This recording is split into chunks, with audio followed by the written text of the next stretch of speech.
Good morning. রবিবার সকালটা একটু অন্যভাবে শুরু করলাম। সকাল সকাল স্নান সেরে সপরিবারে বেরিয়ে পড়লাম আমার মামার বাড়ি যাওয়ার উদ্দেশ্যে। তো চলো সারাদিন কি করি না চলো। করি পুরোটাই তোমাদের সাথে শেয়ার করব। তো এখন আমরা বাইপাস ধরে প্রায় পৌঁছে গেলাম আমার মামির নতুন বাসায়।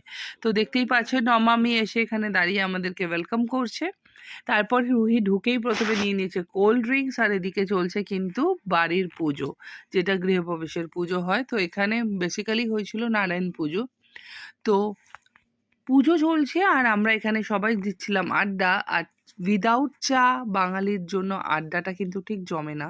তো তার জন্য কার্তিকদা বানাচ্ছিল চা, আর এখানে হিমাশিসও দিচ্ছিল আড্ডা। তার মাঝখানে আমি একটু নিজেকে তুলে ধরলাম তোমাদের সাথে। আর এদিকে কিন্তু এখনো চলছে পুজো। তো বেশ অনেকক্ষণ হয়েছে পুজো, কারণ যেহেতু বাড়ির পুজো তো একটু সময় লাগে। তারপর পুজোর শেষে কিন্তু হাতে চলে এলো প্রসাদ, সিন্নি, ফল, মিষ্টি সবকিছু। আমার খুব ভাল লাগে এই সিন্নি খেতে। তো চলো তারপর তোমাদের সাথে একটু শেয়ার করছি আজকের লাঞ্চে কী ছিল।